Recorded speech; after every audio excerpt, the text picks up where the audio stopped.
warahmatullahi wabarakatuh. Waalaikumsalam. Innal hamdalillah nahmaduhu wa nasta'inuhu wa nastaghfiruh. Na'udzu billahi min shururi anfusina wa min sayyiati a'malina. May yahdihillahu fala mudilla lahu wa may yudlil fala hadiya lahu. Asyhadu an la ilaha illallah wahdahu la syarika lahu wa asyhadu anna Muhammadan abduhu wa rasuluhu la nabiyya ba'dahu. Allahumma salli wa sallim ala Muhammadin wa ala alihi wa sahbihi wa man sara ala nahjihi ila yaumin la raiba fihi. Bapak-bapak, ibu, saudara-saudara dan saudari-saudari jamaah Masjid Al-Muslimin yang dirahmati Allah Subhanahu wa taala. Pertama sekali marilah kita aturkan puji dan syukur kehadirat Allah yang telah melimpahkan rahmat dan karunia-Nya kepada kita bersama, kemudian menjadikan kita termasuk hamba-hambanya yang memperoleh hidayah-Nya sehingga menjadi bagian dari umat Nabi Muhammad SAW. Dan kita juga memohon kepada Allah, semoga kita dijadikan orang-orang yang berpegang teguh dengan sunnah Rasulullah, kemudian istiqamah dengan sunnah beliau hingga akhir hayat kita nanti. Kemudian salawat dan salam kita sampaikan kepada Nabi Muhammad SAW yang telah menunaikan seluruh amanah yang dipesankan Allah Subhanahu wa taala kepada beliau untuk disampaikan kepada umat manusia, yang beliau sampaikan kepada para sahabat-sahabat beliau. Dan alhamdulillah Rasulullah SAW telah memberikan pedoman, memberikan qudwah bagaimana mempersiapkan barisan berjuang, barisan perintis untuk mendirikan kalimat Allah dan meninggikan kalimat Allah di atas bumi ini. Dan itu Rasulullah SAW memulainya seorang diri. Rasulullah memulainya seorang diri. Tidak ada Rasul pembantu yang dikirimkan Allah untuk membantu Rasulullah SAW. Rasulullah memulai seorang diri. Dan alhamdulillah kita aturkan puji syukur kehadirat Allah. Pada malam hari ini kita berkumpul di masjid ini sangat ramai sekali. Sangat ramai sekali. Oleh karena itu sangat-sangat disayangkan jika ada nada-nada pesimis keluar dari bibir-bibir kita. Aduh, susah sekali dakwah ini ya. Aduh, gimana ya, tak mau orang diajak kok begini-begini aja kita terus. InsyaAllah tidak seperti itu. Yang penting istiqamah, karena Rasulullah SAW juga memulai seorang diri. Bapak-bapak, ibu-ibu yang berbahagia, kemudian pada malam hari ini saya sampaikan berita duka, kemudian juga berita gembira. Berita dukanya karena pada malam ini biasanya saya berpasangan, partner saya Syekh Usman, dan pada malam hari ini beliau tidak bisa hadir. Kemudian saya sendirilah yang hadir menggantikan, atau mudah-mudahan tidak timpang nih, biasanya 2 sekarang 1. Kemudian itu berita sedihnya. Berita bahagianya, beliau tidak hadir malam ini karena istrinya baru melahirkan kemarin kalau tidak salah, melahirkan putra pertama di Rumah Sakit Binjai, seorang putra, dan lahirnya dioperasi karena beratnya 4,5 kilo pertama. Alhamdulillah ala kulli hal. Jadi itu berita gembiranya.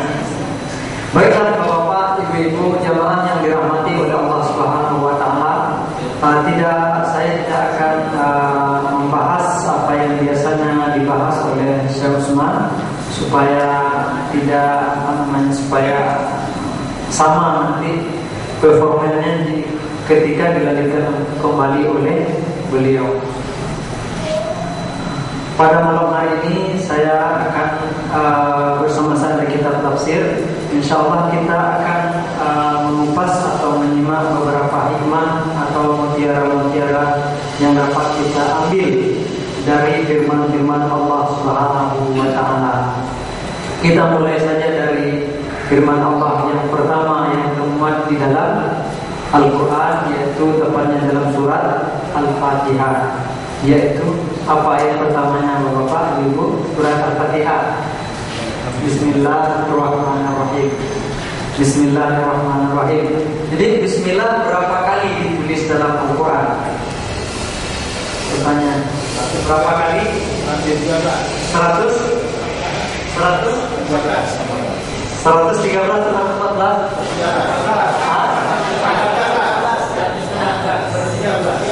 Kita beri dulu yang menjawab 114.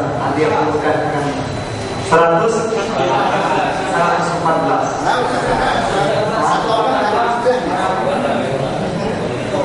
Jadi ada surat-surat dalam Al-Quran ada 114. Ada satu surat tidak memakai Bismillah, yaitu surat At-Taubah. Tapi ada ayat lain, ada surat lain, ada Bismillah 2 kali. Pertama di awal surat, kemudian di tengahnya. Surat apa itu? An-Nahl. Betul. Ayat berapa? Jadi surat An-Nahl. Dalam surat An-Nahl 2 kali Bismillahnya, pertama di awal, kemudian ada lagi di tengah. Siapa ini?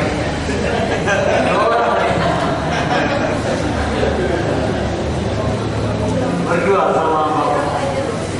Sama Bapak tadi.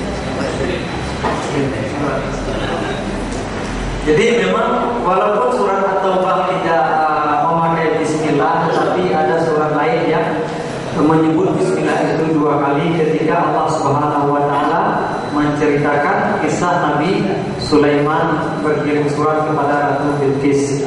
Innahu Bismillahirrahmanirrahim. Surat dari Nabi Sulaiman dimulai dengan Bismillahirrahmanirrahim. Kemudian ada juga pertanyaan, apakah Bismillah itu termasuk bagian dari Al-Quran atau tidak? Nah, ulama di sini berbeda pendapat. Yang pertama tentang dalam surat apa tadi? An-Nahl atau An-Naml? Ya, itu merupakan ittifaq ulama. Tidak ada yang mengatakan kalau itu bukan Al-Quran. Jadi Bismillah yang ada dalam surat An-Naml itu jelas-jelas adalah ayat, bukan An-Naml ya. Itu jelas-jelas adalah ayat Al-Quran. Kemudian ulama berbeda pendapat tentang Bismillah yang ada di awal surat, termasuk surat Al-Fatihah.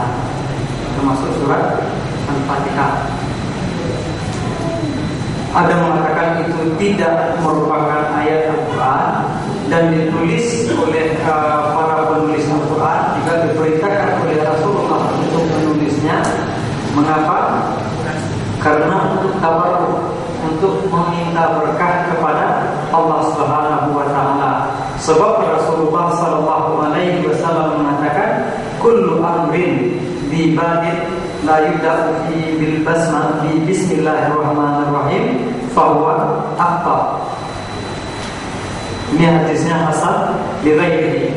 Rasulullah mengatakan setiap perkara besar yang tidak dimulai dengan bismillah maka akan terputus dari rahmat Allah Subhanahu wa taala. Oleh karena itulah para sahabat diperintahkan oleh Rasulullah menulis bismillah pada setiap awal surat ini. Menurut satu pendapat, termasuk diantaranya adalah Imam Malik. Bahkan beliau juga mengatakan Al-Fatihah pun bismillahnya itu bukan bagian dari Al-Fatihah. Dalilnya ketika Rasulullah dan para sahabat, Abu Bakar, kemudian Umar bin Khattab, kemudian Utsman bin Ali, mereka membaca Al-Fatihahnya tanpa bismillah. Nah, ini menunjukkan bahwa bismillah itu bukan bagian dari Al-Quran. Pendapat kedua mengatakan bismillah itu adalah bagian dari Al-Quran. Nah, kemudian bagian dari Al-Quran. Kemudian ulama-ulama yang mengatakan bismillah itu bagian dari Al-Quran pun berbeda pendapat, apakah bagian dari ayat masing-masing surat atau terpisah. Yang wajibnya adalah bismillah itu merupakan bagian dari Al-Quran, baik itu yang ada dalam surat An-Naml, demikian juga bismillah yang ada pada awal setiap surat. Itu semuanya adalah bagian dari Al-Quran. Hanya saja bukan merupakan bagian dari surat tersebut. Nah, apa buktinya? Karena ayat yang pertama turun apa? Iqra bismi rabbikal ladzi khalaq. Padahal dalam Al-Quran kita lihat diawali dengan Bismillahirrahmanirrahim, baru Iqra. Tentu Bismillah lah ayat pertama turun, nyatanya tidak demikian. Kemudian lalu mengapa kita katakan Bismillah itu bagian dari ayat Al-Quran? Karena para sahabat, para penulis wahyu, mereka sangat hati-hati sekali untuk tidak memasukkan dan tidak menuliskan di dalam mushaf yang ditulis itu selain Al-Quran. Selain Al-Quran. Dan bismillah itu pun dinukilkan dari zaman ke zaman sampai kepada generasi kita ini dengan mutawatir. Diriwayatkan demikian secara mutawatir. Ini artinya bismillah itu adalah bagian dari Al-Quran. Terlepas apakah itu bagian dari surat Al-Fatihah atau tidak, itu lain lagi nanti persoalannya. Tetapi secara umum cukup kita katakan bismillah itu adalah bagian dari Al-Quran, baik yang terdapat dalam surat An-Naml maupun di awal-awal surat. Hanya saja yang di awal surat tersebut bukan bagian dari surat itu, tetapi ayat khusus yang diturunkan oleh Allah dan diperintahkan juga oleh Rasulullah untuk membuka setiap surat. Nah, kemudian Bapak-bapak yang berbahagia, berapa kali kita baca bismillah dalam sehari semalam? Berapa kali? Minimal berapa kali? 17 kali. 17 kali itu sebenarnya sangat sedikit sekali. Artinya yang wajib-wajib saja kita kerjakan.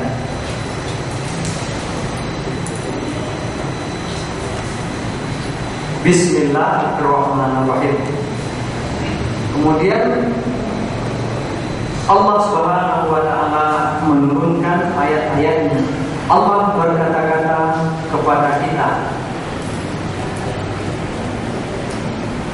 Kita mencintai Allah.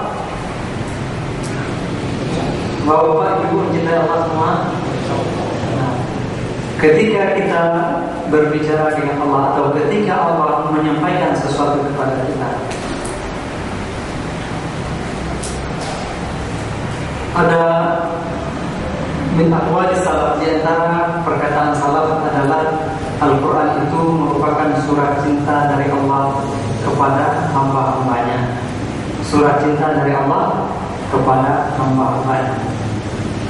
Seseorang ketika menerima pesan, menerima surat dari orang yang disayanginya, apakah itu istrinya, ataukah itu ibu bapaknya dan kerabat-kerabat yang disukainya, yang dicintainya, bagaimana kita ingin membaca surat itu? Kira-kira ingin kita pahamikah surat itu, atau yang penting baca aja, atau dilihat ya udah dipahami? Nah, dipahami. Kalau perlu dibaca berulang-ulang untuk melihat seberapa jauh cinta istri kita kepada kita, seberapa dalam cinta suami kita kepada kita. Kita ingin menyelami, memahami. Lalu pernahkah kita berusaha seperti itu terhadap firman-firman Allah Subhanahu wa ta'ala? Inilah yang harus kita tanyakan. Allah mengatakan dzalikal kitabu la raiba fihi hudan lil muttaqin. Al-Qur'an ini tidak ada keraguan padanya, hudan, petunjuk bagi orang yang bertakwa, hudan lil muttaqin. Bagaimana Al-Qur'an bisa menjadi petunjuk bagi kita kalau kita tidak pernah merenungkan, memikirkan, berusaha memahami pesan-pesan apa yang disampaikan oleh Allah Subhanahu wa ta'ala. Termasuk dalam hal ini Bismillahirrahmanirrahim. Pesan apa yang dibawa oleh Allah Subhanahu wa ta'ala atau yang disampaikan oleh Allah Subhanahu wa ta'ala kepada kita?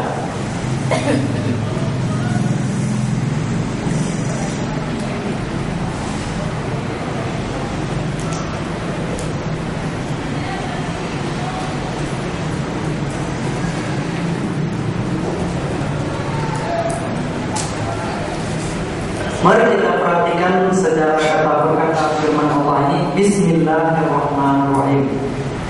Bi huruf jar, kemudian ismi artinya nama, dengan nama Allah Ar-Rahman yang Maha Pengasih, yang Maha Penyayang. Gabungan dari huruf jar dengan isim ini disebut dalam bahasa Arab syibhul jumlah. Dalam menyusun sebuah kalimat, syibhul jumlah ini tak bisa berdiri sendiri, pasti terkait dengan kata-kata lain.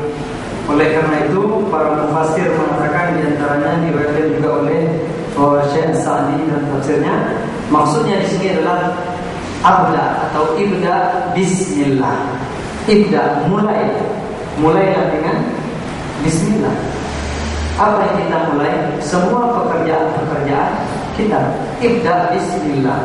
Nah, dalam Al-Quran juga ibda bismillah. Kita mulai al-Fatiha itu dengan apa? Bismillah. Kita mulai semua pekerjaan kita dengan bismillah. Karena Rasulullah SAW telah memesankan kullu amrin bibarik, setiap perkara yang memiliki nilai yang cukup besar bagi kita atau perkara penting, jika tidak dimulai dengan bismillah, tidak dimulai dengan menyebut nama Allah, bahwa apa amalan tadi, perbuatan tadi terputus dari rahmat Allah Subhanahu wa ta'ala. Jadi mulailah dengan bismillah. Kemudian dalam kaidah tafsir, juga dalam kaidah tafsir fikih dikatakan bismillah, isim nama, kemudian diidhafahkan, dijadikan kata majmu' dengan lafzul jalalah. Lafzul jalalah ini namanya ma'rifah. Kemudian kaidahnya al-mudhaf ila al-ma'rifah yufidu al-umum. Yufidu al-umum. Artinya walaupun katanya kalimat ini satu isim, tetapi maknanya global. Artinya semua yang disebut dengan nama Allah masuk ke dalam kata-kata Allah ini. Jadi dengan kata lain artinya adalah mulailah dengan menyebut semua nama Allah Subhanahu wa ta'ala. Mulailah dengan menyebut nama-nama Allah Subhanahu wa ta'ala. Bukan hanya satu nama saja, tetapi semua nama Allah Subhanahu wa ta'ala. Ada berapa nama Allah? 90. Segitu saja. Ada tambahan? Lebih? Hah? Lebih banyak. Ya. Berapa Pak? Lebih dari 99. Nah, 99 itu apa? Asmaul Husna. Asmaul Husna. Jadi sesungguhnya nama-nama Allah itu semuanya baik, tetapi ada 99 yang dikatakan oleh Rasulullah SAW. Ada 99 nama-nama Allah yang baik. Siapa yang menghafalnya, man ahsa itu yuhsi, menghitung. Artinya di sini tentu bukan sekedar menghitung, menghafal, mempelajari, memahami maknanya dengan baik, kemudian beramal sesuai dengan kandungan yang terdapat dalam asma Allah tersebut. Nah, tadi juga kita dengarkan bahwa nama Allah itu lebih juga dari 99 rupanya. Siapa yang tahu dalilnya? Agak panjang memang. Mana yang benar, 99 atau lebih? Lebih ya. Memang satu hadis Rasulullah mengatakan seperti itu. Namun dalam hadis lain, hadis sahih, Rasulullah mengajarkan sebuah doa. Sebuah doa, siapa yang hatinya gundah gulana, maka bacalah doa. Apa baca doanya? Allahumma inni abduka ibnu abdika wa ibnu amatik nasiyati biyadika adlun fiya qada'uka ma'in fiya hukmuka adlun fiya qada'uka as'aluka bikulli ismin huwa laka. Saya berdoa kepadamu ya Allah bikulli ismin huwa laka, dengan setiap nama yang kau punyai. Samaita bi nafsak wa 'allamtahu ahadan min khalqik aw anzaltahu fi kitabik aw ista'tharta bihi fi 'ilmil ghaibi indak. Rasulullah mengajarkan doa itu, kita memohon kepada Allah dengan menyebut seluruh nama-nama Allah, dengan menyebut seluruh nama-nama Allah yang Allah ajarkan kepada hamba-hambanya, atau Allah turunkan dalam kitab-kitabnya, atau ista'tharta bihi, atau hanya Engkau saja yang mengetahui ya Allah dalam ilmu gaib yang Engkau miliki. Artinya ada nama-nama Allah yang tidak diberitahu kepada kita. Jadi nama Allah tidak hanya 99. Nah, kembali kepada tadi Bismillah. Mulailah apa saja yang kita lakukan dengan menyebut nama-nama Allah Subhanahu wa ta'ala. Bagaimana hakikatnya ini? Tadi dikatakan man ahsaha dakhala. Jadi bagaimana? Misalnya Allah Subhanahu wa ta'ala bersifat, misalnya di antara namanya adalah apa? Al-Basir. Apa arti Basir? Maha melihat. Nah, misalnya ketika kita mau mengerjakan sesuatu, kaidahnya Bismillah. Ingatlah, kita mulai dengan menyebut nama Allah. Bukan hanya nama Allah, tapi nama-nama Allah, seluruh nama Allah. Di antara nama Allah adalah Al-Basir. Allah itu Maha melihat. Allah Al-Basir, Allah Maha melihat. Allah melihat apa yang kita kerjakan, apa yang akan kita kerjakan. Apakah kita kerjakan di hadapan khalayak ramai, atau kita kerjakan ketika sendiri-sendiri, atau kita matikan semua lampu, kita lakukan, Allah Subhanahu wa ta'ala pasti akan melihat. Ketika itu kita akan berpikir, apakah kerja yang saya lakukan ini baik atau tidak. Kita di kantor ini ada tulis biopom, ada yang ini, ada yang ngasih Pak yang penting proyek kita Pak ini kalau agak-agak sendat ini mendorongnya Pak, didorongkan kepada kita. Kalau kita mau terima dengan Bismillah, dengan menyebut nama Allah. Di antara nama Allah Al-Basir, Allah akan melihat. Allah akan melihat. Jadi nama Allah Al-Basir, dan nama ini pun menunjukkan sifat Allah itu Maha melihat. Dengan demikian sifat Allah itu lebih dari 20. Artinya nama-nama Allah itu sekaligus menunjukkan sifat Allah. Allah Al-Malik misalnya, Al-Malikul Qudus. Apa arti Malik? Raja atau penguasa. Silakan, siapa? Di sini dulu. Nah, seperti itu juga Allah Malik, Allah penguasa, Allah memerintahkan dan melarang kita. Kemudian nanti pada masanya Allah akan meminta pertanggungjawaban. Allah mencatat dan Allah akan menghisab. Pada hari hanya Dialah yang menjadi Raja Malik Yaumiddin. Kita apa yang akan kita kerjakan hari ini, Allah akan meminta pertanggungjawaban kita. Allah akan memberikan imbalan yang setimpal. In khairan fa khair wa in syarran fa syarr. Kalau amalan baik yang kita lakukan, maka imbalannya adalah kebaikan yang akan diberikan oleh Allah. Dan sebaliknya, jika amalan kita tersebut melanggar perintah Allah, maka siap-siaplah menerima ganjaran. Itu pun kita ingat.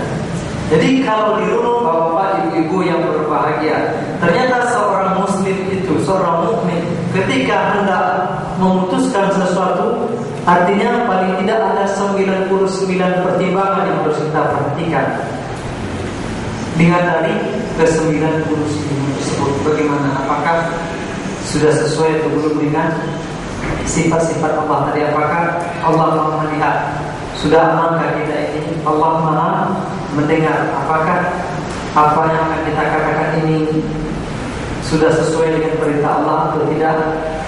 Nah, Allah syadidul iqab, Allah itu sangat pedih azabnya. Apakah pekerjaan kita ini tidak akan mengundang azab dari Allah? Itu ditanya. Dan barangkali tentu di awalnya ini susah, tapi insya Allah seiring berjalannya waktu akan terlatih kita. Namun jika itu terasa berat, minimal ada 3 hal yang dipesankan Allah melalui Bismillahirrahmanirrahim ini. Paling tidak 3 nama Allah ini harus kita perhatikan dengan seksama. Yang pertama Allah, kemudian Ar-Rahman, kemudian Ar-Rahim. Allah, Ar-Rahman, Ar-Rahim. Mulailah sesuatu itu dengan menyebut nama Allah. Nah, Allah itu sendiri apa artinya? Ada artinya nama Allah itu. Bapak Ibu, Allah yang kita baca ada artinya enggak? Atau nama itu saja? Apa itu? Masya Allah, yang maha layak disembah, yang paling berhak disembah.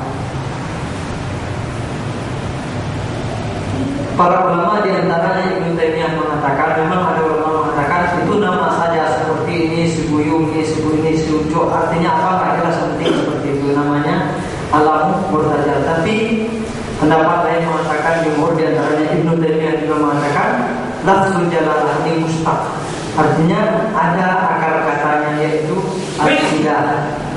Ilah kemudian diberikan, dijadikan makrifah, menjadi kemudian mengalami beberapa perubahan menjadi Allah. Jadi Allah itu berasal dari kata al-ilah.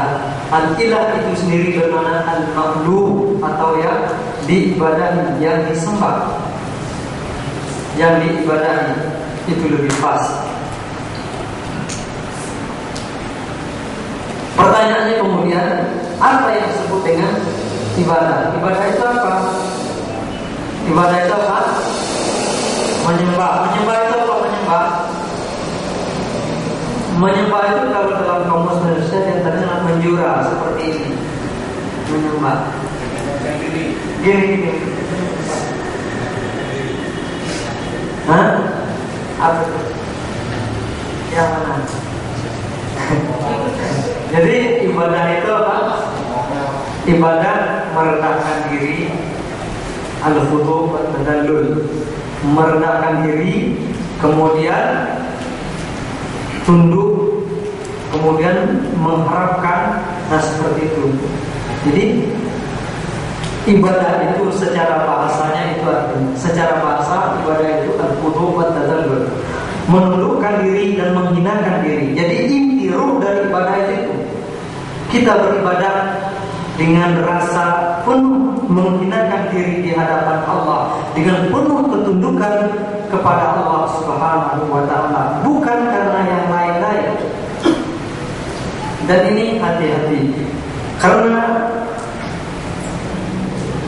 yang namanya setan dan bicaranya dari ibadah ini pun mereka bisa masuk.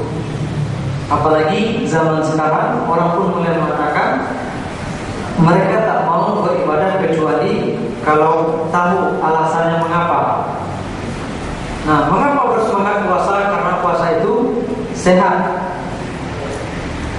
meringankan kerja tubuh, digalilah itu semua, itu tidak salah, betul, itu salah satu faedah puasa. Tapi jika karena itu kita berpuasa, ini udah lain lagi ceritanya, bukan ibadah lagi namanya, bisa-bisa jatuh pada syirik. Kita melakukan puasa pada bulan Ramadan supaya sehat. Supaya sehat. Kemudian kita tak peduli larangan dan aturan-aturan main yang diberikan oleh Allah Subhanahu wa taala.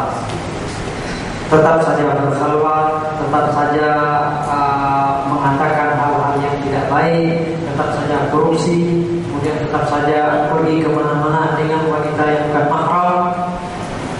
Mengapa? Katanya yang penting kan puasanya kita supaya sehat. Ini berbahaya. Begitu juga dengan sholat. Sholat itu olahraga katanya. Kemudian sholat juga menyegarkan otak dan fisik kita dari bekerja sekian jam tak henti-henti. Dengan sholat maka pikiran dan tubuh kita menjadi segar kembali dan siap bertur kembali. Kalau hanya sebatas itu kita melakukan sholat, maka sudah kena lagi. Kenapa? Karena inti dari ibadah itu adalah khulu' wa tadallul. Menghambakan diri kepada Allah, menggunakan diri kepada Allah dan patuh kepada Allah Subhanahu wa taala, bukan karena yang lain-lain. Jadi bismillah. Mulailah sesuatu itu dengan menyebut nama zat yang hanya kepadanya kita berhak atau kita boleh beribadah, yaitu Allah Subhanahu wa ta'ala. Dan ibadah itu apa? Ibadah itu menurut ulama, di antaranya Ibnu Taimiyah mengatakan ismun jami'un, sebuah nama yang mencakup seluruh aktivitas baik perkataan maupun perbuatan yang disukai oleh Allah. Apakah itu perbuatan lahiriah maupun perbuatan batiniah, selama itu disukai oleh Allah Subhanahu wa taala, maka itu adalah ibadah. Namun kaidahnya tetap, ibadah tadi tidak akan bernilai apa-apa kecuali jika dipenuhi kedua syaratnya, yaitu ikhlas karena Allah, kemudian kedua kita sesuaikan dengan aturan-aturan Rasulullah SAW atau yang disebut dengan ittiba. Oleh karena itu Rasulullah mengatakan, jika setiap perkara yang tidak, perkara penting yang tidak dimulai dengan bismillah, maka terputus dari rahmat Allah Subhanahu wa taala. Jadi bagi setiap muslim seharusnya apapun yang kita lakukan bisa bernilai ibadah. Jika kedua hal itu kita perhatikan, kita lakukan karena Allah, meskipun hal-hal yang sepele. Misalnya kita makan, kita niatkan supaya kita punya energi, bisa beribadah kepada Allah, bisa menjalankan kewajiban kita untuk menafkahi anak istri kita. Kita misalnya buang hajat, kita niatkan supaya kotoran ini keluar, tidak berlepotan di pakaian kita sehingga kita tidak bernajis, atau kita tidak mendapatkan sakit menyebabkan penyakit, kemudian akan menyita waktu berobat segala macamnya, sehingga waktu kita untuk beribadah dan menjalankan tanggung jawab kepada Allah juga berkurang. Jika itu kita niatkan kepada Allah dan kita jalankan sesuai dengan syariat Rasulullah SAW, insya Allah itu bernilai ibadah. Artinya bagaimana? Dalam setiap aktivitas kita, insya Allah kita butuh untuk mengatakan Bismillahirrahmanirrahim. Bismillahirrahmanirrahim. Kita akan selalu berzikir kepada Allah Subhanahu wa ta'ala. Dan inilah salah satu rahasia agama Islam dan bedanya dengan agama-agama yang lain. Bapak, ibu yang berbahagia, jika ada yang bertanya, mengapa umat-umat terdahulu, misalnya umat Fir'aun, orang-orang Mesir kuno, mereka menyembah berhala, membuat patung-patung Tuhannya? Mengapa? Apakah karena mereka bodoh? Tak tahu atau kenapa? Ya, mereka itu semua untuk tawassul kepada Allah, kepada Sang Pencipta. Tapi mengapa mereka harus seperti itu? Karena karena mereka bodoh? Jahil, karena mereka tak paham dengan yang hak. Tapi bukan karena mereka orang bodoh, bukan. Bukan karena IQ-nya jongkok, tidak. Karena bahkan katanya teknologi piramida itu sekarang, ulama atau pakar-pakar teknik sipil pada hari ini belum ada yang bisa membuat bangunan seperti itu simetrisnya. Apalagi kita bayangkan pada saat itu entah bagaimana teknologi mereka. Insinyur sekarang bingung bagaimana bikin piramid seperti ini, artinya titiknya itu persis di tengah, simetris sekali, hanya meleset beberapa senti. Dan katanya alat ukur tercanggih pada hari ini pun penyimpangannya lebih besar daripada itu. Artinya bagaimana orang Mesir ketika itu mereka pintar, bahkan bisa dikatakan pada tahun itu lebih pintar dari kita, tapi mereka menyembah patung. Apa sebab mereka tidak beriman dengannya? Baik, tak percaya dengannya. Baik, supaya dekat dengan Tuhan, menurut mereka Tuhan itu harus digambarkan. Tuhan itu harus digambarkan. Mereka bikinlah patung-patungnya, ini Tuhan ini, Tuhan ini, Tuhan ini. Kalau tak begitu, gimana manakah Tuhan? Mereka tak beriman dengan yang tak nampak. Artinya mereka hanya mengandalkan logika semata. Jadi jangan disangka bahwa orang yang memainkan logika semata itu pun orang-orang pintar belum tentu. Itu sampai mereka sampai ke sana berasal dari filsafat yang mengatakan kita harus wujudkan segala sesuatu. Tak mungkin kita menyembah sesuatu yang tak ada. Dalam Islam kita diajarkan banyak-banyak berzikir kepada Allah Subhanahu wa taala untuk menutup celah-celah seperti itu. Mereka haus kepada Allah, mereka haus orang-orang penyembah berhala itu, mereka haus untuk mengenal Tuhan mereka. Akan tetapi mereka mencari-cari, tetapi mereka tak beriman dengan yang baik. Allah Subhanahu wa taala mengajarkan kepada kita melalui Rasulullah SAW. Inilah perantara kita dengan Allah Subhanahu wa taala, bukan simbol-simbol. Kita dalam Islam tak punya simbol. Yang berbeda dengan agama-agama lain, dan memang karena pengaruh dari pagan itu masuk kepada agama mereka, Islam tidak. Rasulullah tak pernah menggantung misalnya di sini ini lafaz Allah, ini lafaz Muhammad, tak ada kan? Kan tidak pernah juga diajarkan Rasulullah meletakkan gambar Ka'bah segala macam, tak pernah ada. Islam tak mengenal logo-logo seperti itu.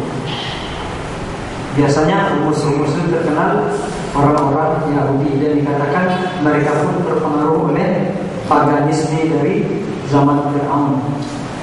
Dan jika kita teliti lebih jauh, ini pun pula yang meresap atau masuk menyelinap ke dalam agama Nasrani. Dan Islam tidak seperti itu.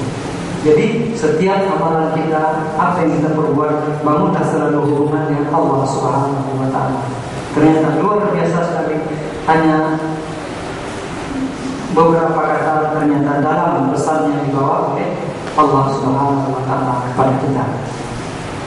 Jadi itu yang pertama, bahwa apapun yang kita lakukan ini dalam rangka tunduk takut beribadah kepada Allah Subhanahu wa taala. Inilah nama Allah yang pertama, Allah, kemudian yang kedua Ar-Rahman dan Ar-Rahim. Ar-Rahman, Ar-Rahim, kedua-duanya sebenarnya asal katanya sama itu dalam bahasa Arab, Ar-Rahman. Rahmah. Artinya kalaupun diartikan, ditafsirkan, kedua-duanya sama-sama bermakna kasih sayang. Cuma ketika ditafsirkan atau diterjemahkan ke dalam bahasa Indonesia, kayaknya kurang pas ya ulang-ulang. Maka dikatakanlah yang maha pengasih lagi maha penyayang. Kan sama, orang yang mengasihi juga menyayangi. Jadi Ar-Rahman Ar-Rahim. Jadi apa beda Ar-Rahman Ar-Rahim Ada beberapa pendapat ulama mengatakan, di antaranya yang mengatakan Ar-Rahman ini rahmat Allah kepada seluruh alam, seluruh makhluk, tak peduli itu orang beriman atau orang tak beriman. Orang kafir pun diberi rahmat oleh Allah Subhanahu wa Ta'ala, dibiarkan mereka hidup ini. Bahkan perlakuan sama dalam hal-hal tertentu. Urusan keduniaan berlaku hukum Allah Subhanahu. Siapa yang berusaha dia akan mendapat. Siapa yang malas-malasan dia akan merugi. Itu hukum alam diberlakukan oleh Allah. Tapi ada rahmat lain yang tidak diberikan oleh Allah kepada mereka. Itulah dia Ar-Rahim. Rahmat untuk orang-orang beriman. Allah berikan kepada mereka hidayah dan Allah bukakan hati mereka untuk menerima hidayah Allah Subhanahu wa Ta'ala. Itu beda Ar-Rahman dan Ar-Rahim. Kemudian ada juga ulama yang mengatakan bedanya Ar-Rahman itu adalah sifat dzatiyah. Sifat dzatiyah, bahwa misalnya seseorang itu penyayang, sayang yang ada di dalam dirinya, dan begitu sayang itu keluar, diberikan kepada antaranya nampak pada makhluknya, itulah dia yang disebut dengan Ar-Rahim. Wallahu a'lam bishawab.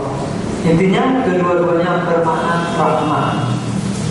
Kemudian kata-kata Rahim ini boleh dilekatkan kepada makhluk, sementara Rahman tidak. Rahman tidak boleh dinisbatkan kepada makhluk, hanya hak Allah Subhanahu wa Ta'ala. Oleh karena itu ulama dari mana, inilah salah satu dasar yang mengatakan Rahman itu mencakup seluruh kasih sayang Allah kepada seluruh makhluk, sementara manusia mustahil bisa melakukan itu. Nah, kembali kepada yang tadi, mulailah segala sesuatunya dengan menyebut nama Allah. Allah adalah zat yang kita ibadahi, kemudian yang maha pengasih lagi maha penyayang. Kita juga diperintahkan untuk meniru akhlak Allah Subhanahu wa Ta'ala pada batas yang dibolehkan. Tidak semua boleh kita pakai. Seperti al-kibru itu tak boleh. Jadi ada di antara sifat-sifat Allah itu kita dianjurkan untuk menirunya atau berusaha meneladaninya seperti sifat rahmat tadi. Jika kita pakai, kita akan dipuji dan diberi pahala oleh Allah. Ada pula sifat-sifat yang kita dilarang, tidak boleh memakai ini. Misalnya sifat ketuhanan tadi, mempertuhankan diri, meminta untuk disembah, ini tak boleh. Atau al-kibru, sombong, ini pun tak boleh. Al-khaliq, pencipta, ini pun tak boleh. Tidak boleh. Nanti Ar-Rahim, sifat rahmat ini diperintahkan, dianjurkan. Bahkan Rasulullah SAW dikatakan oleh Allah, wa ma arsalnaka illa rahmatan lil alamin. Rasulullah itu sendiri adalah rahmat. Dalam suatu doa Rasulullah mengajarkan juga, Rasulullah itu adalah Nabiur Rahmat, Nabi yang bersifat rahmat. Nabi itu sendiri adalah kasih sayang. Dan para sahabat Rasulullah pun dikatakan Ruhama bainahum, saling berkasih sayang di antara mereka. Dan Allah juga menunjukkan bagaimana kasih sayangnya, tidak hanya kepada orang-orang beriman, tetapi kepada seluruh makhluk. Bahkan ketika mencoba atau memerintahkan para hambanya untuk meluruskan orang-orang yang durhaka, Allah Subhanahu wa Ta'ala buka pintu tobat yang selebar-lebarnya. Kemudian ketika Allah perintahkan Nabi Musa untuk menasihati Fir'aun, faqul lahu qawlan layyinan, katakanlah kepadanya kata-kata yang lemah lembut, sopan santun. Begitu Allah Subhanahu wa Ta'ala mengajarkan. Jadi bagaimana? Artinya ketika kita berbuat, ingatlah pertama sekali ini dalam rangka ibadah. Kemudian yang kedua, Allah Maha Pengasih lagi Maha Penyayang. Selagi yang kita lakukan ini adalah ibadah, kita niatkan ikhlas kepada Allah, pekerjaan baik, kita harapkan hasilnya baik, jangan pernah merasa takut. Jalan terus, karena Allah Maha Pengasih Maha Penyayang. Tak dapat hasilnya hari ini, insya Allah usaha kita akan dinilai oleh Allah Subhanahu wa Ta'ala. Kita berdoa kepada orang yang penting. Mulai Allah Maha Pengasih, Maha Penyayang. Setiap usaha kita tidak akan disia-siakan oleh Allah Subhanahu wa Ta'ala. Faman ya'mal mithqala dzarratin khairan wa yara. Allah tidak mengatakan faman yahsul ala natijatin. Allah tidak mengatakan orang yang mendapatkan hasil walaupun sedikit maka dia akan melihat hasilnya. Tidak. Allah mengatakan faman ya'mal. Supaya kita mendapatkan pahala dari Allah, intinya cuma ya'mal, bekerja, usaha, lakukan.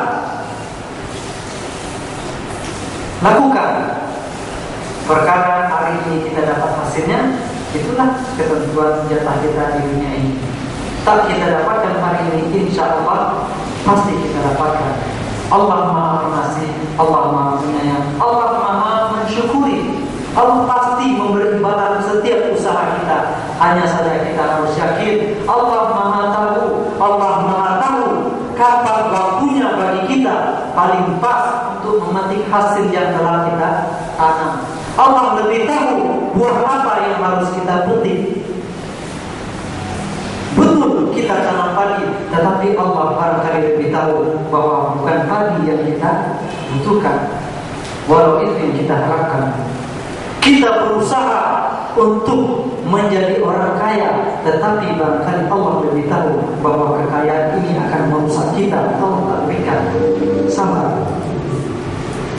Kesabaran kita pun akan berbuah. Allah lebih tahu buah apa yang harus kita petik dan kapan waktu memetiknya, di dunia ini atau nanti di akhirat. Kemudian sebagaimana Allah memperlakukan kita dengan kasih sayang, niatkan juga apa yang kita lakukan ini memberikan kasih sayang juga kepada diri kita sendiri, kemudian orang-orang di sekitar kita, bahkan seluruh alam ini. Seluruh artinya begitu. Setiap yang kita lakukan harus nampak hasilnya. Hasil apa yang dipetik oleh kita sendiri dan orang-orang lain. Rasulullah pun mengatakan khairukum anfa'ukum linnas, yang terbaik di antara kamu adalah yang paling bermanfaat bagi manusia. Apapun yang kita lakukan harus ada hendaknya manfaatnya bagi lingkungan sekitar kita, bahkan untuk benda-benda mati sekalipun. Walaupun untuk benda-benda mati sekalipun. Bahkan ketika harus menyembelih, menghabisi nyawa binatang yang hendak kita makan, perlakukan dengan kasih sayang, penuh kasih sayang. Rasulullah sudah tunjukkan bagaimana caranya. Dan memang ternyata terbukti bahwa menyembelih secara Islam ini merupakan cara mati yang paling ringan bagi binatang-binatang tersebut. Itu sudah diuji secara teknologi kimia. Memang terbukti gejala-gejala menunjukkan bahwa hewan disembelih secara Islam itu matinya lebih mudah, lebih ringan bagi mereka ketimbang yang disetrum terlebih dahulu baru dibantai, atau dipukul terlebih dahulu baru dibantai, dipingsankan terlebih dahulu baru disembelih. Walaupun dia pingsan, ternyata lebih menderita hewan yang melakukan seperti itu. Allahu Akbar. Apapun yang kita lakukan, nampakkanlah kasih sayang yang kita berikan kepada orang-orang sekitar kita, bahkan dia sudah mati sekalipun. Rasulullah SAW benar-benar yang beliau miliki itu ada namanya. Ada namanya. Kuda beliau diberi nama, untanya diberi nama, baju besinya diberi nama, pedangnya diberi nama. Apa itu? Apakah seperti itu saja? Tidak. Artinya Rasulullah memperlakukan benda-benda mati dan binatang itu tak ubahnya seperti kita maupun itu. Diberi nama oleh Rasulullah SAW. Rasulullah menghargai. Mengapa? Karena Rasulullah memang rahmatan lil alamin. Bukan hanya untuk manusia, bukan hanya untuk kaum muslim, tetapi lil alamin. Bentuk rahmatnya untuk manusia dan orang-orang Islam adalah mencoba untuk menawahi semua manusia. Demikian rasanya sudah berpanjang. Yang dapat kita gali ini sebenarnya para ulama pun mengatakan sesungguhnya kalau Allah itu bukan makhluk. Oleh karena itu akal kita yang makhluk atau pemahaman kita yang makhluk tak akan mampu memahaminya secara menyeluruh. Kalau digali-gali lagi banyak lagi manfaat atau faedah-faedah yang dapat kita petik dari firman Allah tersebut. Yang kita sampaikan itu belum seberapa. Nah, tetapi itulah gambaran kira-kira betapa Allah Subhanahu wa taala Maha Pengasih, Maha Penyayang, dan betapa firman-firman yang disampaikan oleh Allah Subhanahu wa taala betul-betul mengandung hikmah yang sangat luar biasa dan bukan makhluk, karena memang tak bisa putus kita memahami apa yang disampaikan oleh Allah Subhanahu wa taala. Demikian yang dapat kita pahami atau yang dapat saya sampaikan tentang firman Allah. Bismillahirrahmanirrahim. Ingat, dalam setiap tindak laku kita jangan sampai lupa mengingat Allah. Setiap yang kita lakukan adalah ibadah, dan apapun yang akan kita lakukan jika itu ikhlas karena Allah, baik adanya, jangan pernah merasa pesimis. Orang Islam selalu optimis karena hasilnya pasti baik. Hanya saja kita harus sabar. Mungkin hari ini, mungkin besok, dan mungkin akhirat nanti kita dapatkan hasilnya. Kemudian apapun yang kita kerjakan, kita pun harus menimbang maslahatnya bagi kita sendiri dan maslahatnya pula bagi orang-orang yang ada di sekitar kita, bahkan maslahat untuk seluruh alam ini. Karena demikian tujuan penciptaan manusia dijadikan oleh Allah Subhanahu wa taala.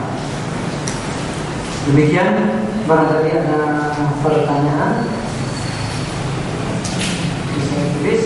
Tapi sebelumnya kita untuk mengulang tadi,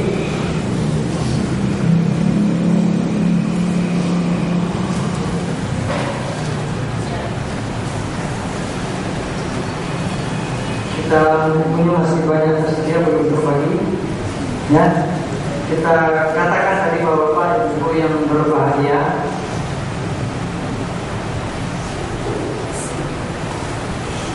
Bismillah itu menurut pendapat yang paling rajin, yang paling tepat, merupakan bagian dari Al-Quran. Nah, jadi pertanyaannya, alasannya apa? Apa yang bisa dijadikan dalil bahwa Bismillah itu adalah bagian dari Al-Quran?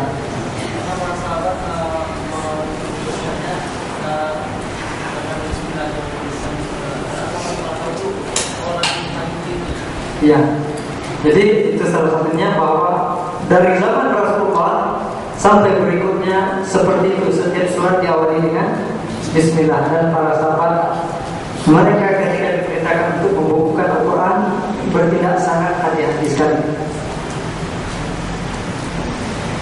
Kemudian apa itu? Silakan.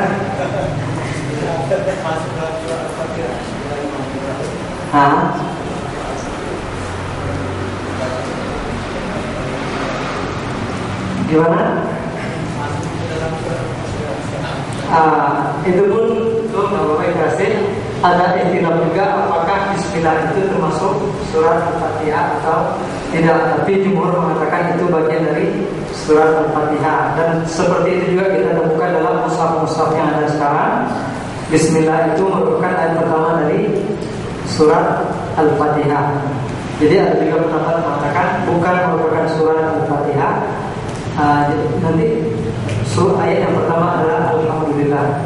Nanti ada perbedaan sedikit tentang bagian ayatnya. Namun intinya adalah Bismillah itu adalah bagian dari Al-Quran. Kemudian kita sebutkan juga tadi Bismillahirrahmanirrahim. Apa beda Ar-Rahman dengan Ar-Rahim?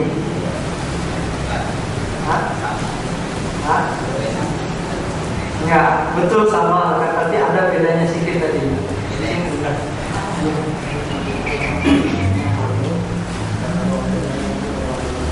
Jadi Ar-Rahman itu adalah kasih sayang Allah untuk semua makhluk, bersifat umum, khusus yang diberikan Allah untuk orang beriman, maka namanya adalah Ar-Rahim. Ya, Ar-Rahman adalah zatnya, kemudian Ar-Rahim adalah perbuatannya. Artinya sifat-sifatnya tanpa antarnya atau pengaruhnya pada makhluk-makhluk Allah Subhanahu wa taala. Kemudian untuk ibu-ibu, pertanyaannya yang khusus ibu kalau dari tadi nggak ikut ini, berapa kali Bismillah disebutkan dalam Al-Quran? Hah? 114 ya. Mungkin kita titip aja belakang.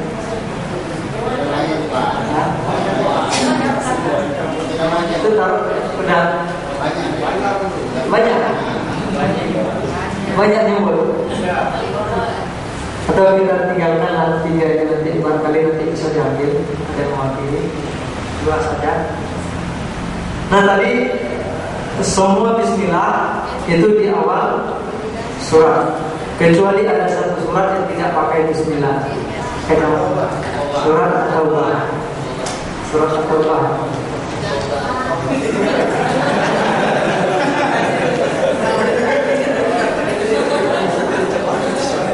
Ada lagi surat yang memuat Bismillah.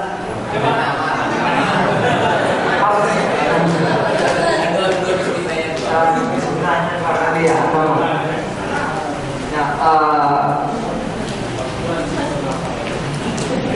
Ada pertanyaan dari bapak ibu? Ya, silakan. Assalamualaikum warahmatullahi wabarakatuh. Waalaikumsalam warahmatullahi wabarakatuh.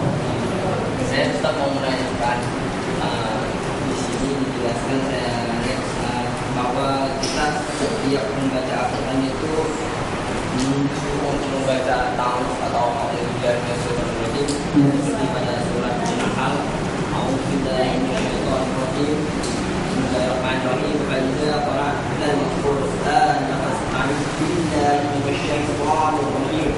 Syadallahu alaihi. Jadi apakah pada saat sholat kita juga membaca ta'awudz walaupun itu dalam hadis?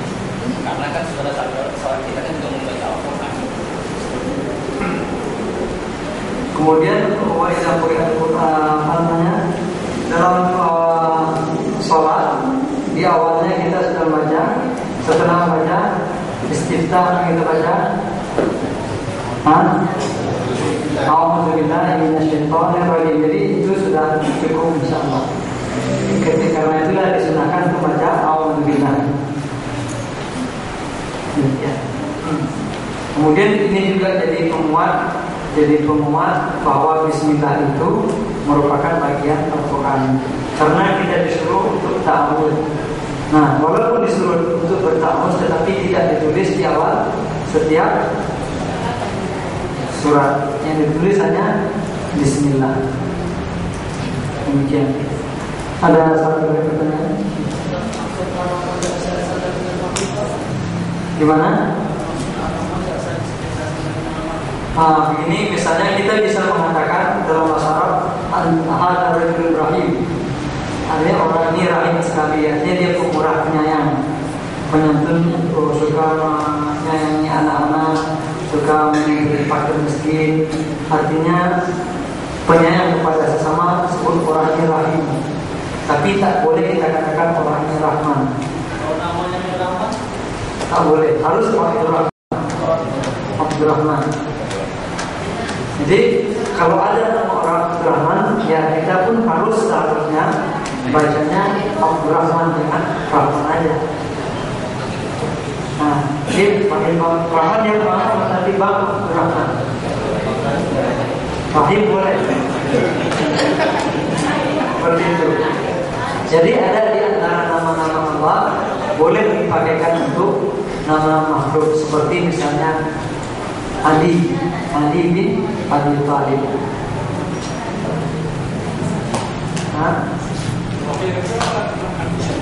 Fahir artinya suci, bersih. Tapi kalau Allah ini tak boleh, hanya Allah sendiri. Kemudian ada lagi seperti Al-Khaliq, hanya Allah. Kemudian Rabb, Rabbul Alamin. Ar-Rabb saja itu tak boleh dipakai, tapi ada kata-kata Rabb jika diidhafahkan, didoakan. Rabbul Bait misalnya, Rabbatul Bait misalnya, Rabbatul Bait ibu rumah tangga bisa dipakai. Kemudian artinya ini adalah majikan atau tuan. Tapi kalau Ar-Rabb saja itu hanya hak Allah Subhanahu wa Ta'ala. Itu ada kaidah-kaidah tersendiri. Nah, Ar-Rahman tak boleh dipakaikan untuk selain Allah Subhanahu wa Ta'ala. Satu lagi.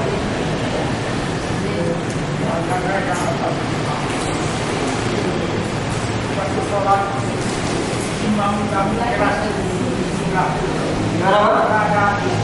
Bagaimana? Pernah orang mengatakan, jadi saya jawab Mekah, orang sholat terawih tidak keras, kerja bilangan terbaca, tapi keras.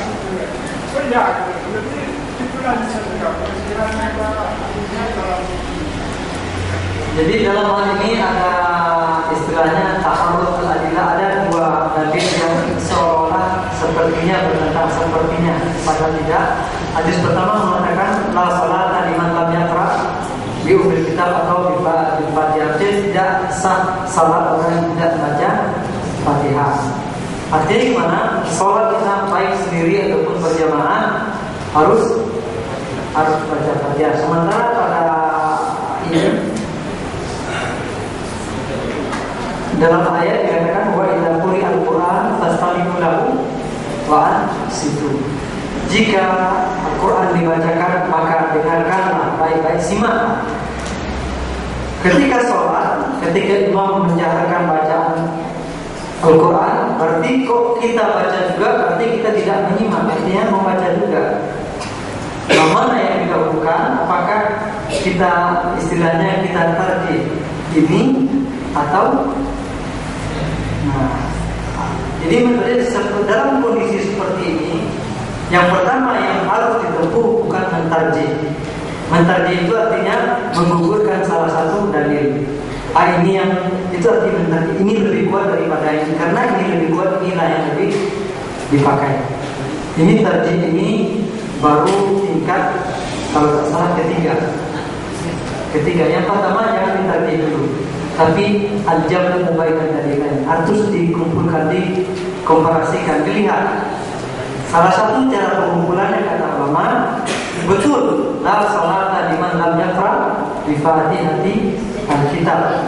Tak sah salat orang yang tidak membaca Al-Fatihah, kecuali kalau imamnya membaca Al-Quran atau membaca Fatihah dengan suara keras. Ada pengecualian.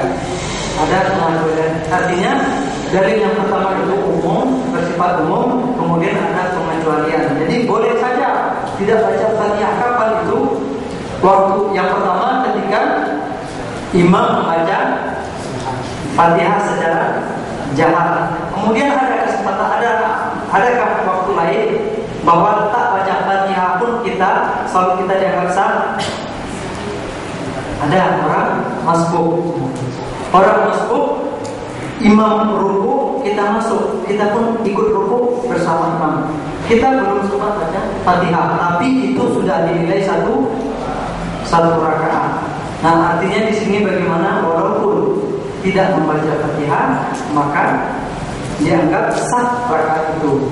Jadi artinya ini juga pertanda bahwa la salata liman lam yaqra bi Fatihatil kitab inilah yang lebih umum. Kemudian ditaksis atau dikecualikan oleh dalil-dalil lain, di antaranya wa idza quri'al Qur'an fastami'u lahu wa ansitu. Kemudian juga tentang orang yang terlambat bergabung tadi. Kira seperti itu. Bukan itu Ustaz, disirkan apa dijasirkan saja. Pertamanya apakah disirkan atau dijalankan? Maksudnya ketika makmum ini ya.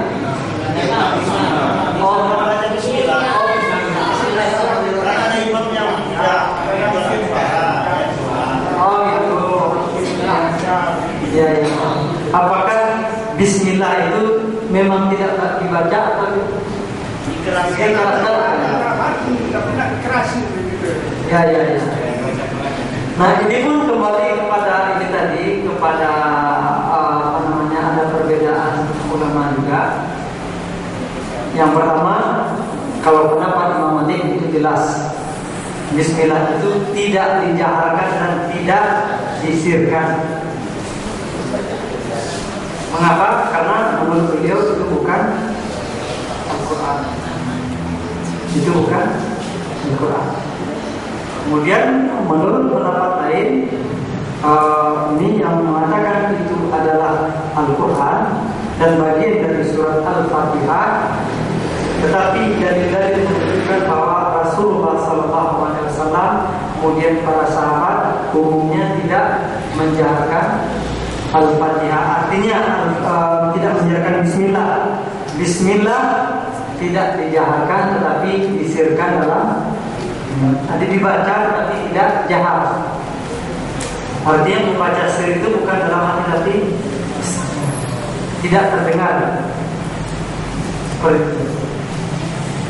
Nah, pendapat berikutnya mengatakan Bismillah itu dijaharkan. Ini salah satu pendapat dalam mazhab Syafi'i.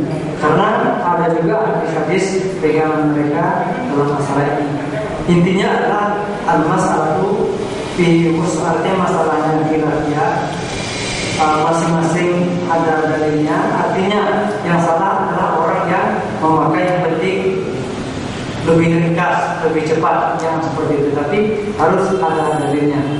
Ini harus dipertegas. Memang ulama umumnya mentarjih bahwa yang lebih rajih itu adalah dengan mensirkan. Sirkan Bismillah, tidak menjaharkan. Namun pun kita tidak bisa mengatakan bahwa orang yang menjaharkan Bismillahnya itu salatnya tidak sah, tidak seperti itu. Tidak juga kita bisa mengatakan bahwa mereka itu beramal tidak ada dalilnya, bid'ah. Tidak ada dalilnya, hanya saja cara penalaran, cara memahami dan mengistimbatkan hukum dari dalil tersebut berbeda. Beda cara pandangnya, beda cara pandangnya. Jadi seperti itu. Insyaallah tidak perlu kita hentikan. Kalaupun ada imam yang membacakan Bismillahirrahmanirrahim, kita ikuti. Walaupun tak dijaharkannya, kita baca saja dalam hati dan tidak kita jaharkan juga.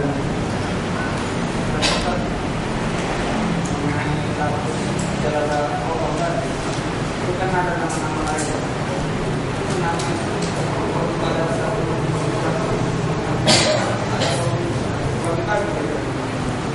Bagi-bagi.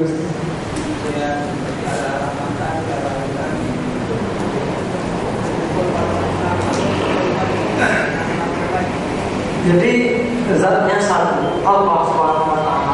Kemudian Allah itu memiliki banyak nama.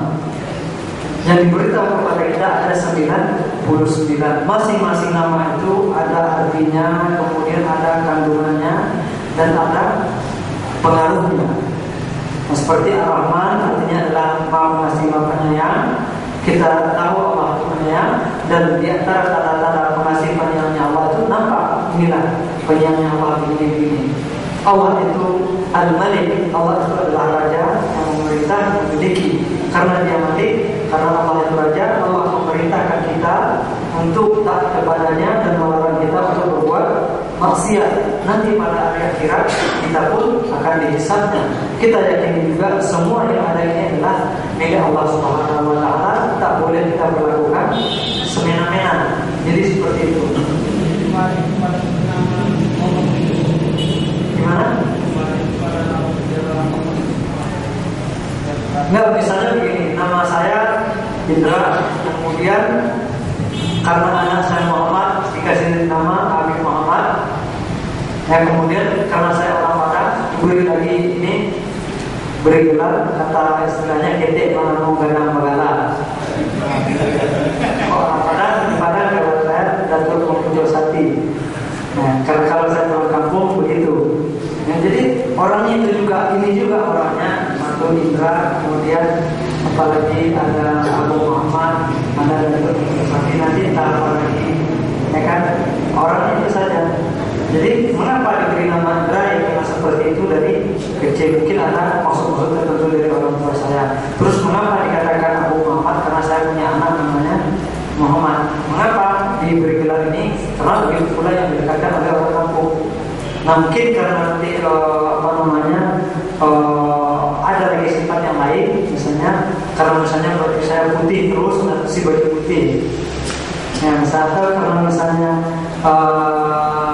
ada hal lain, kemudian diberi gelar seperti Allah Subhanahu Wa Taala juga seperti itu. Karena banyak sifat Allah, namanya pun menjadi banyak. Dan dalam tradisi bahasa Arab itu juga semakin hebat sesuatu itu biasanya namanya semakin panjang, semakin banyak. Misalnya singa, singa itu banyak namanya. Ada asar, ada galanfar, ada lain, ada apa lagi itu? Fahad, banyak. Nah, banyak namanya. Itu belum kemudian elang, elang juga banyak. Ada safar, ada bas, ada apa lagi itu. Semakin hebat sesuatu itu semakin banyak tunjukannya. Allah Subhanahu Wa Taala juga seperti itu. Bahkan tradisi kita juga itu, saya lihat nama-nama raja cuma banyak panjang. Bernama Raja Jawa. Waktu belajar dulu Pangeran Diponegoro, gelarnya begini, nggak hafal kita namanya saking panjang. Jadi seperti itu. Demikian Bapak Ibu yang berbahagia, karena sudah semakin larut. Yang dapat kita sampaikan pada malam hari ini mudah-mudahan bisa memberi nilai tambah bagi kita semua. Akhirul kalam kita bacakan doa kafaratul majlis. Subhanallahumma wa bihamdihi asyhadu an la ilaha illa anta astaghfiruka wa atubu ilaik. Assalamualaikum warahmatullahi wabarakatuh.